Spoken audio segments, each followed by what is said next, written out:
보게 되면 모세의 기도라는 시편입니다. 그게 모세가 뭐냐면 우리 인생이 수고와 슬픔뿐이다. 그리고 날아가는 것, 신속히 날아가는 것과 같다. 그렇게 말합니다. 모세는 어떻게 보면 인생을 그래도 40까지는 왕자로 살았으니까 권세를 입고 살았습니다. 또 40년은 이제 광야에서 6년 살았고 40년은 이제 광야 지도자로 있었고 이렇게 인생을 나눠볼 때 모세의 인생이 수고와 슬픔뿐이다. 그렇게 고백하는 정도면 다윗의 인생은 어떨까? 다윗이 편안하게 잘 살은 시대가 별로 없습니다. 정말 다윗이 보면 고생은 많이 했습니다. 어릴 때 이제 한 14살 때 골리앗을 만나 이겼어가지고 이제 왕의 눈에 띄게 되고 또 전쟁을 하면 이기는데 근데 왕이 그걸 싫어합니다. 견제합니다. 왜냐하면 사람들이 다윗을 칭찬하고 다윗은 만만이고 사울은 칭찬이 사울보다 이 다윗이 더 위대하다, 더 낫다. 그렇게 사람들이 막 민심이 움직이니까 사울이 겁이 난 겁니다. 이러다가 내가 쫓겨나고 우리 왕의 가문이 끊길까 두려워가지고 다윗을 미워하고 박해하고 쫓아내고 또 따라다니면서 계속 죽이려고 광야에서 그렇게 합니다. 그러니까 광야 시간을 오래 했습니다. 피난도 가고 망명도 가고 뭐 미친 척 하면서 침을 질질 흘리고 그러면서 인생을 많은 부분을 살아갑니다. 이렇게 또 바세바의 사건 때문에 집안에 무한이 생겨가지고 어려움을 당하고 또 아들도 죽고 그러면서 어떻게 다윗은 이 인생에 큰 다사다난 그런 인생이었다. 어려운 일도 많고 힘든 일도 많고 부끄러운 일도 많고 그런 인생이었다 하는 것을 우리가 알 수 있습니다. 이렇게 그래도 불구하고 하나님은 다윗에게 뭐라면 바세바의 일 외에는 다윗은 하나님께 마음이 들었다. 그 일만 없었으면 좋겠는데 그 일로 말미암아서 하나님이 기뻐하지 않겠다. 그 일만 빼면 참 좋겠는데 인생에 그게 오점이다. 그렇게 말씀하십니다. 이렇게 다윗은 하나님을 중심으로 살아가고 하나님의 뜻대로 살아가서 그의 인생에 하나님의 영광이 많이 드러났다. 하나님이 원하는 하나님 나라, 아브라함과 이삭과 야곱에게 주신 나라가 다윗에게 굽혔다. 그렇게 볼 수 있습니다. 자기 인생은 힘들고 어렵고 그렇지만 그러나 하나님께서 그 인생에 꽃이 피게 하고 열매가 맺게 하면서 그의 고생과 시련과 어려움과 환난이 그를 만들어갔다. 그렇게 우리에게 말할 수 있습니다. 그런데 이제 다윗도 죽을 날이 가까워서 죽을 날이 임박함에 그의 아들 솔로몬에게 명령하면서 이제 지시합니다. 내가 이제 세상 사람들이 다 죽게 되는데 나도 얼마 남지 않은 것 같다. 그러면서 이제 유언을 합니다. 왜냐하면 마지막에 유언은 이제 지켜야 될 그런 중요한 의무가 있거든요. 특히 솔로몬은 왕입니다. 솔로몬은 이 첫째 아들, 둘째 아들이 아니라 저 마지막의 아들인데 하나님께서 솔로몬을 택해가지고 아버지의 뒤를 이어서 왕이 되리라 그렇게 말씀해 주셨습니다. 그러니까 솔로몬은 어떻게 보면 은혜를 크게 받은 사람입니다. 자기에게까지 오지 않았는데 불구하고 자기가 왕이 되어지고 어린 나이에 왕이 되어지고 또 이제 다윗의 나라를 이끌어갈 수 있는 지도자가 된 것입니다. 그래서 너는 힘써 대장부 되라. 듬듬하고 너 나이가 어리다. 뭐 사람들이 너를 어리게 보거나 업신적이거나 그러지 못하도록 네가 대장부 되라. 그렇게 얘기하여 줍니다. 왕이라고 하는 것은 어떻게 보면 많은 권력 투쟁을 통해서 얻어지는 겁니다. 그냥 주어진 것이 아니라 또 보통은 장남 위주로 이제 모든 것이 이어집니다. 장자 성계 원칙에 따라서 그렇게 되는데, 그런데 성경에서 보면 장자 숭배의 원칙이 잘 지켜지지 않습니다. 하나님은 믿음의 장자를 원하시지 육신의 장자보다는 믿음의 장자 하나님을 이어받을 수 있고 하나님 나라를 이어갈 수 있는 그런 사람들을 원합니다. 우리가 앞에서 이제 이 아도니아가 자기가 이제 내가 이제 그래도 장자인데 위에 힘도 주고 이래서 자기가 장자인데 그러면 당연히 내가 왕이 될 것이 아닌가. 내가 왕이 되어야 되고 또 아버지도 나한테 뭐 그렇게 뭐 너는 안 돼. 너는 문제가 많아. 뭐 이렇게 얘기한 적도 없고 한 번도 왜 그러냐. 뭐 그게 책망하거나 그렇게 한 말도 없고 섭섭하게 한 일도 없고 아버지하고 이 아도니하고 잘 지냈어요. 잘 지내니까 당연히 자기가 될 것이라고 생각했는데 안 됐거든요. 안 되고 이제 이 솔로몬이 됐는데 솔로몬에게 너는 이제 대장도 되라. 네 하나님 여호와의 명령을 지켜 그 길로 행하여 그 율법과 계명과 율례와 정도를 모세 율법에 기록된 대로 지켜 행하라. 그렇게 말합니다. 왕이 되려면 이 왕을 교육시키는 그런 기관들이 있습니다. 그 기관들이 있는데 그 기관들 이제 어릴 때부터 이제 조선시대 같으면 공자, 논어, 명자 그런 걸 가르치고 또 왕의 자질을 또 가르치고 왕의 자세를 가르치고 또 왕이 해야 될 그런 것들을 쭉 이제 가르칩니다. 날마다 시가문이라는 그런 데서 이제 대신들하고 토론을 합니다. 그러니까 어떻게 보면 왕이 될 사람은 이미 미리부터 어릴 때부터 세자로 삼아가지고 따로 특별하게 공부를 시키고 훈련을 시키고 그 과정에 나중에 왕이 되어서도 자질이나 뭐 지식이나 또 무술이나 이런 것에 흠이 없도록 그렇게 준비합니다. 그러면 이 다윗은 이 자기 자녀에게 뭐라고 하시면 하나님의 율법대로 살아야 된다. 하나님 말씀대로 살아야 된다. 그것이 어떻게 보면 왕의 제목, 왕의 자질, 왕의 자세 그런 것들이 그 안에 다 들어있는 겁니다. 우리나라도 기업, 삼성이나 현대나 뭐 SK나 큰 대기업이지 않습니까? 걔들은 그 자녀들은 어릴 때부터 교육을 다르게 받습니다. 일찍 빨리 유학을 보냅니다. 그래야 이제 영어를 익히는데 소통에 어려움. 왜냐면 앞으로 현대나 뭐 그런 삼성이나 이런 자녀들은 세계적으로 이제 장사를 하거나 무역을 하거나 이렇게 얘기를 해야 되는데 영어를 잘 못하면 소통에 문제 생기면 문제 생깁니다. 그래서 어릴 때 미국에 있는 유명한 대학에 유학을 보냅니다. 애가 좀 덜 떨어졌다, 좀 머리가 나쁘다. 그러면 과외를 시켜요. 사람을 붙여가지고 계속 미국에 공부학교 다니면서 과외를 따로 시킵니다. 왜? 그가 이제 기업을 이어받아야 되는데 자기 뭐 계열사를 이어받든지 뭐 전체를 이어받든지 이어받아야 되니까 그렇게 교육을 하고 또 그렇게 학교를 다니면서 세계에서 유명한 그런 자녀들이 와서 다 공부를 하거든요.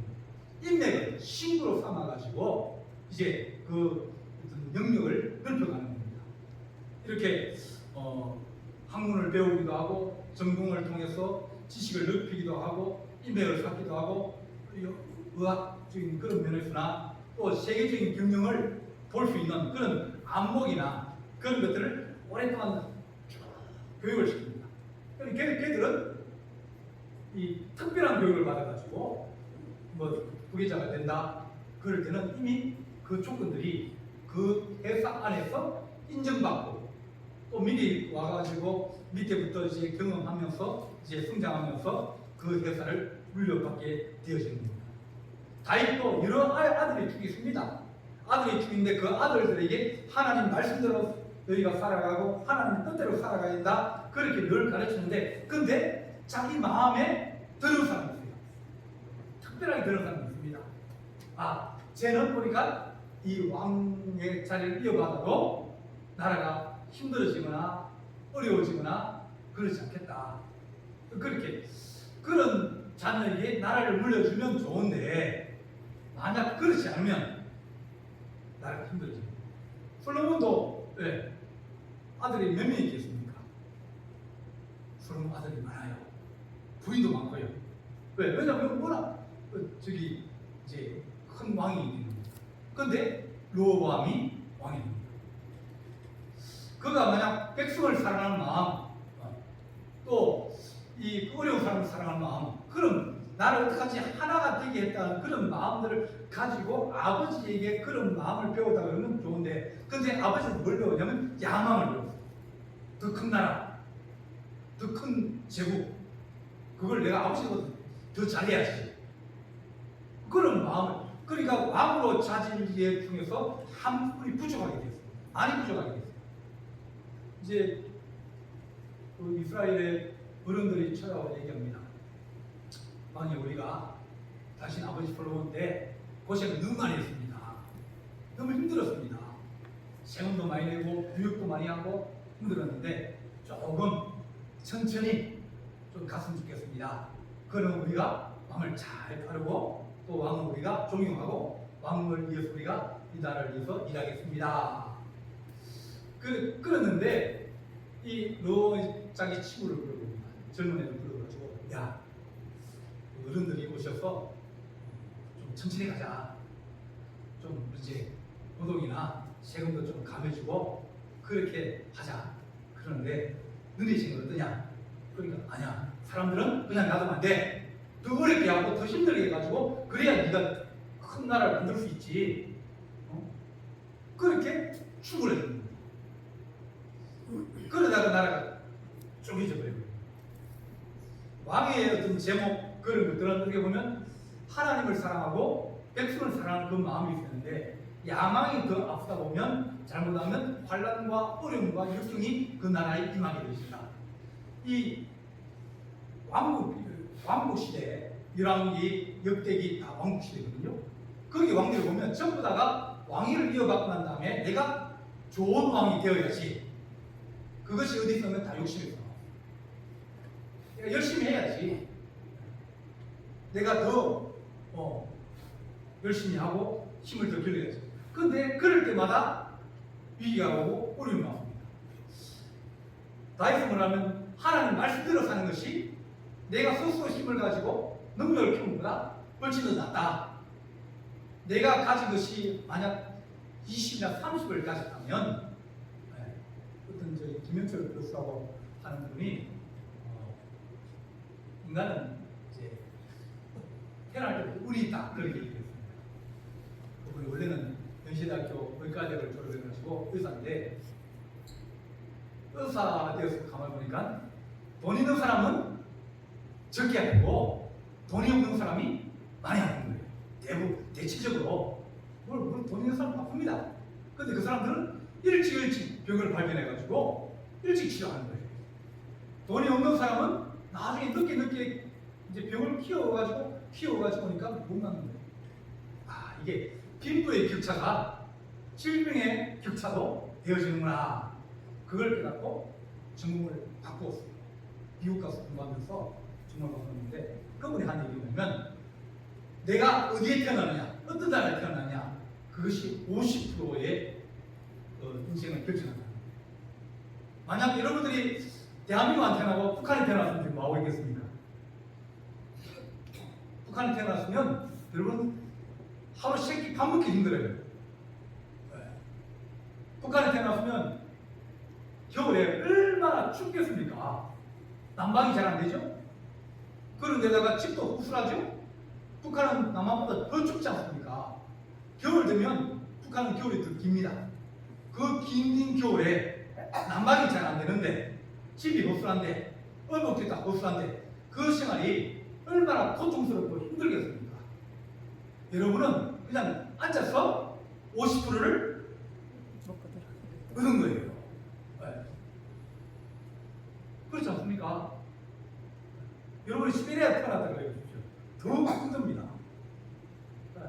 그래도 우리가 이 땅에 태어난 건 50%의 운을 가지고 있고, 그 다음에 30%는 부모입니다. 좋은 부모 만납니다. 돈 많은 부모 만나고, 똑똑한 부모 만나고, 재주 있는 부모 만나고. 그러면 아이들이 재주를 타고나거든요. 애들은 부모의 재주를 아버지 닮는 것도 있고 엄마 닮는 것도 있어요. 그 애들은 자기가 노력한 것보다는 노력하면 된다. 잘 안 돼요. 타고났으면 조금만 잘해도 쭉 승리하는데 열심히 하는 사람은 막 쫓아가고 쭉쭉 쫓아가고 끊임없이 쫓아갑니다. 그러니까 타고난 사람을 찾기가 힘든 거예요. 그 다음에 20%는 친구, 친구 혹은 선생님. 우리 스스로 하는 게 별로 없다고 합니다. 근데 왕들은 자기들이 할 수 있는 능력을 가졌다고 생각하고 자기들이 그것을 해야 되겠다는 생각을 가지니까 결국 찾아가는 것이 우상이었고, 또 그들의 마음이 강팍해지고 사람들을 더 달달 뽑고 더 힘들게 하고 악하게 하다 보니까 나라가 약해지는 겁니다. 그래서 다윗은 솔로몬에게 하나님 말씀 잘 지켜라. 하나님 말씀대로 잘 지키면 너가 복이 될 것이다.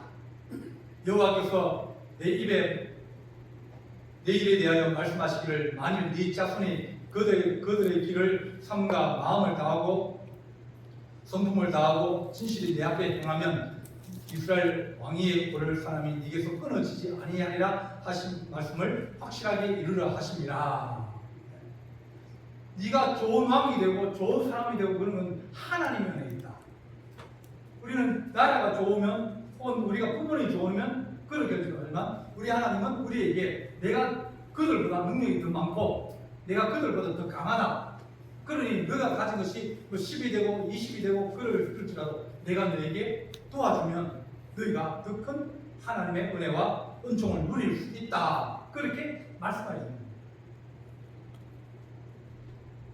그래서 솔로몬에게 야, 내가 네가 당부하는데 하나님 잘 씁니다. 하나님 잘 믿어라. 그러면 너가 복을 받게 될 것이다. 그런 말입니다.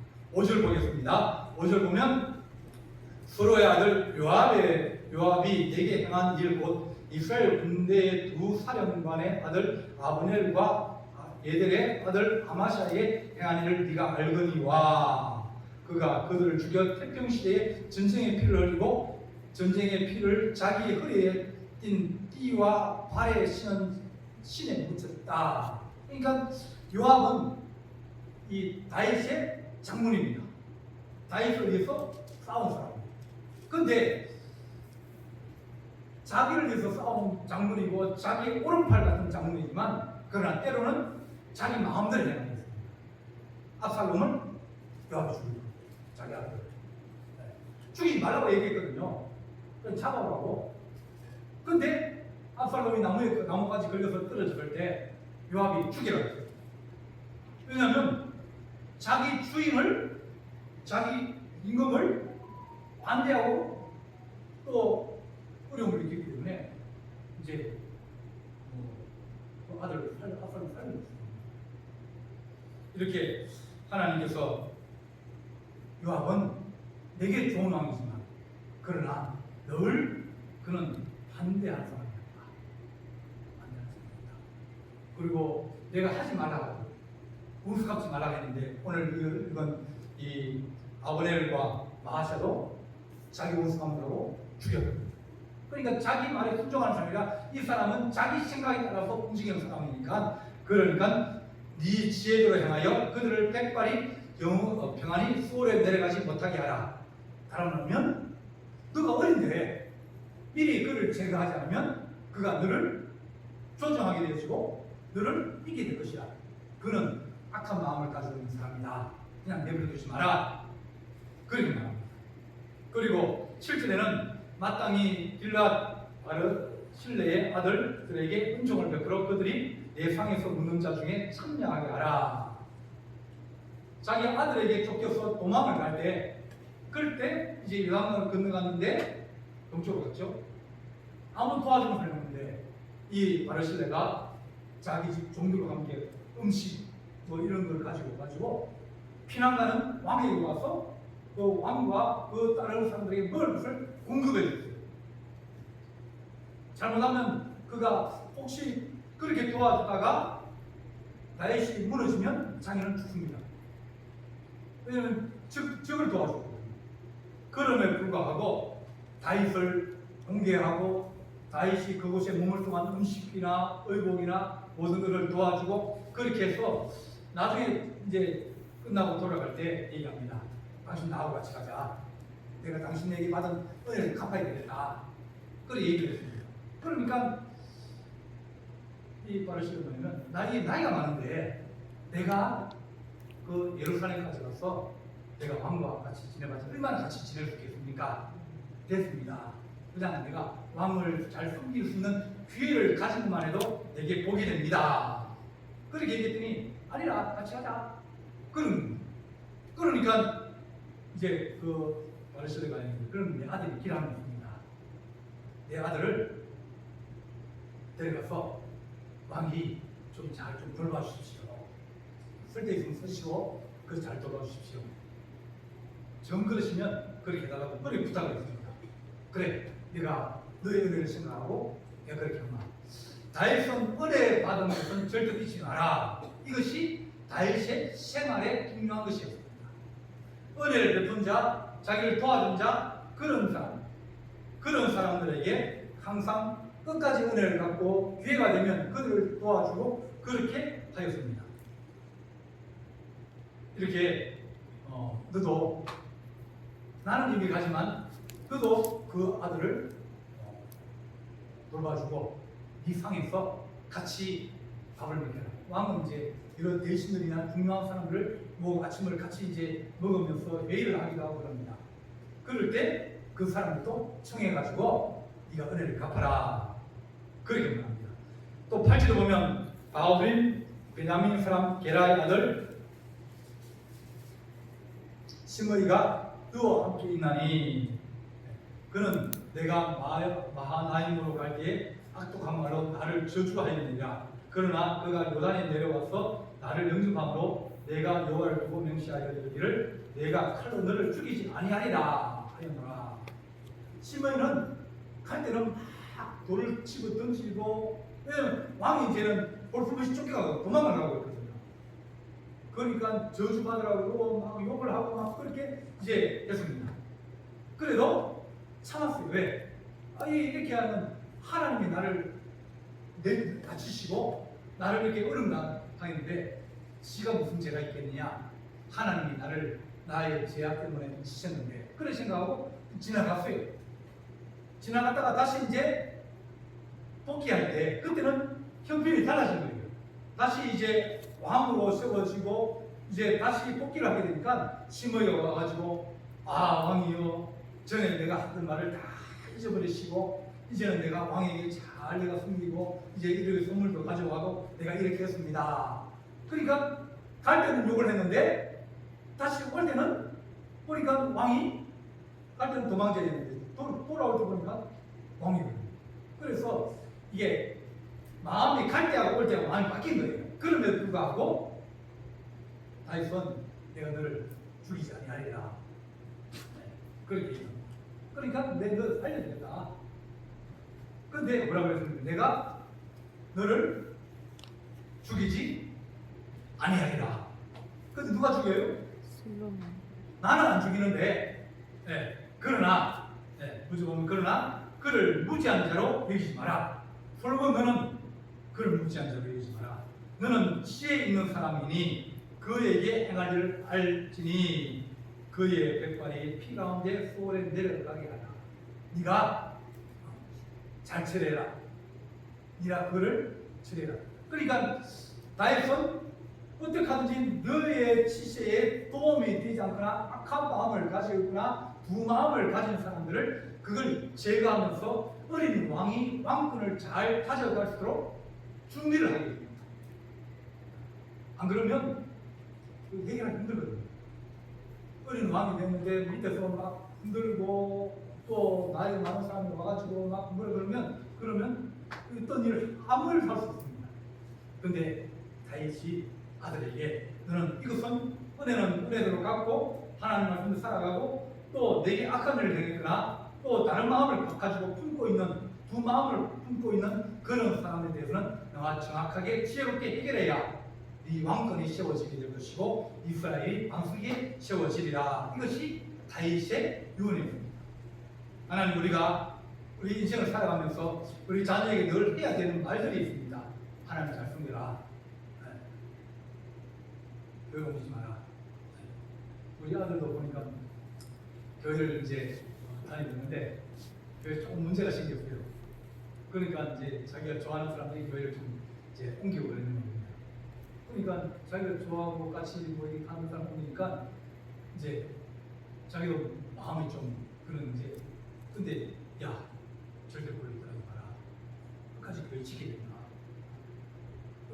왜냐하면 어려운 시기 지나고 나중에 남은 삶을 가면 끝까지 교회를 사랑하는 사람이 남거든요. 그 사랑하는 사람이 앞으로도 어려운 일이 생기고 힘든 일이 생겨도 끝까지 교회를 지켜줄 수 있는 사람이기 때문에 우리가 하나님 끝까지 교회를 지켜줄 수 있는 사람, 하나님 우리가 주님의 주신 사명을 끝까지 지켜줄 수 있는 사람, 그것이 우리 인생을 바르게 이끌어갈 수 있습니다.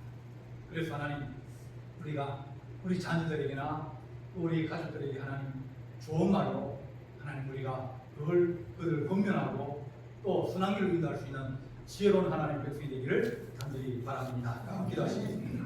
사랑의 하나님 아버지, 다윗이 솔로몬에게 하나님 말씀을 의지하며 살아가고 하나님의 진리대로 살아가며 좌로나 우로나 치우치지 아니하며 오직 주님의 중심으로 살아갈 때 하나님의 나라가 평화해진다 하셨사오니 하나님께서 솔로몬에게 은혜를 주신 것처럼 우리에게 은혜를 다하여 주시옵시고 우리가 또 하나님 복받은 자로서 더 좋은 것을 우리 자녀들에게 또 우리 믿음의 후손들에게 또 다음 세대에게 물려줄 수 있는 하나님 거룩한 주의 종들이 되게 하여 주옵소서. 주께서 함께할 주님 사옵고 예수 그리스도 이름으로 기도하옵나이다.